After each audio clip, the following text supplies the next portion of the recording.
পরিবার পরিকল্পনা দপ্তরের একটি পদের চাকরি পরীক্ষার জন্য 2011 সালে এই প্রশ্নটি এসেছিল। প্রশ্নটিতে বলা হয়েছে, যদি কোনো স্কুলের ছাত্রীদের 1/3 অংশ ওই স্কুলের মোট ছাত্রছাত্রীদের 1/5 এর সমান হয়, তবে স্কুলটিতে ছাত্রছাত্রী হবে, মানে কত হবে, এখানে এটি প্রশ্ন করা হয়েছে। আমরা এই প্রশ্নটি খুব সহজেই আমরা সমাধান করতে পারি এবং সমাধান করতে খুব বেশি হলে আমাদের 1 থেকে 1.5 মিনিট সময় লাগতে পারে। আমরা যদি বড় আকারে করি তাহলে সেক্ষেত্রে আমাদের হয়তো 2 মিনিট সময় লাগতে পারে।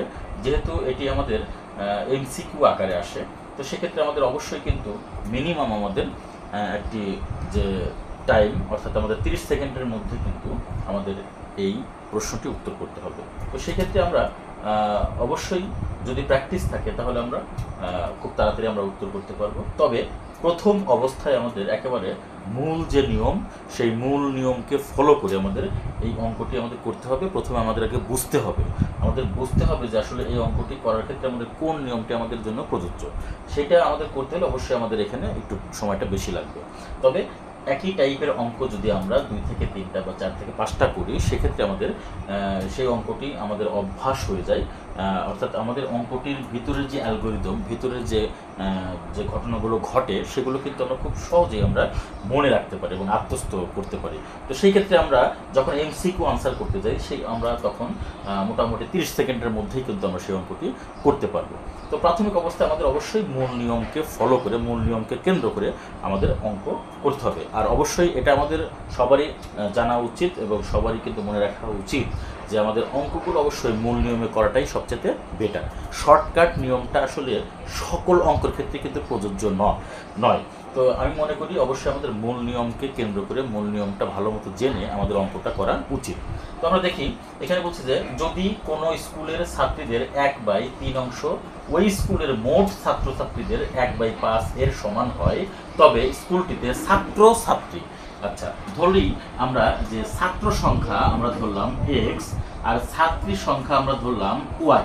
তো আমাদের প্রথমে বলছে যে ছাত্রীদের 1/3 অংশ, তাহলে ছাত্রীদের 1/3 অংশ অর্থাৎ আমাদের ছাত্রী সংখ্যা আমরা ধরেছি y, এর হলো 1/3 অংশ, এইটার সমান কি বলছে, মোট ছাত্রছাত্রী। তাহলে মোট ছাত্রছাত্রী, আমাদের ছাত্র হলো x আর ছাত্রী হলো y, তাহলে মোট ছাত্রছাত্রী যদি বলা হয় তো সেক্ষেত্রে আমরা লিখতে পারি x + y এর 1/5 অংশ, তার মানে কি 1/5 অংশ এর সমান, 1/5 অংশ এর সমান, অর্থাৎ ছাত্রীদের 1/3 অংশ ওই স্কুলের মোট ছাত্রছাত্রীদের 1/5 এর সমান। তাহলে আমরা প্রশ্ন মতে আমরা ঠিক মতোই কিন্তু আমরা এখানে লিখেছি। আমাদের এখানে ছাত্রী হলো কত, আমরা ধরেছি y, তাহলে y এর 1/3 অংশ, আর মোট ছাত্রছাত্রী হলো কত, x + y এর 1/5 অংশ। ঠিক আছে, এইটা কিন্তু আমাদের আসলে এখানে আগে বুঝতে হবে এবং এই প্রশ্ন মতে প্রশ্নে কি বলছে সেই বিষয়টা আমাদের ভালো মতো বুঝে কিন্তু আমাদের এখানে কিন্তু ফর্মুলাটা প্রয়োগ করতে হবে। এবার আমাদের কিন্তু এখানে ক্যালকুলেশনের ক্যালকুলেশনটা আমরা অবশ্যই জানি, আমরা সমাধান করি। আমাদের এখানে লেফট হ্যান্ড সাইডে একটা অংশ আছে, রাইট হ্যান্ড সাইডে একটা অংশ আছে, দুটি অংশ মিলে আমরা এখানে আমাদের দুটি অংশ বের করতে হবে, একটি হলো x এর মান, একটি হলো কি y এর মান। তো এই x এবং y এর মানটা আমরা দেখো সমাধান করি কিভাবে। আমরা এই যে এখন সমাধান যে প্রক্রিয়া, এই সমাধান প্রক্রিয়াটা এক একজন এক একভাবে করতে পারে, তবে আমি যেভাবে করছি এইভাবে এইটা অনেক সহজ হবে। আমরা এখানে দেখতে পাচ্ছি যে তাহলে y এর সাথে 1 গুণ করলে y উপরে হয়, নিচে হয় 3, আর এখানে x + y এর সাথে 1 গুণ করলে এখানে তাহলে x + y উপরে গেল, নিচে হলো কি 5। এবার আমরা কি করব, এখানে আমরা এই r গুণ করে দেব, তাহলে 5 এর সাথে y গুণ করব আর 3 এর সাথে x + y গুণ করব। তাহলে 3 এর সাথে x + y গুণ করলে কি হয়, 3x প্লাস 3 এর সাথে y গুণ করলে এখানে কি হবে, 3y, আর ওই পাশে আমাদের কি হবে, 5 এর সাথে y গুণ করলে হবে 5y।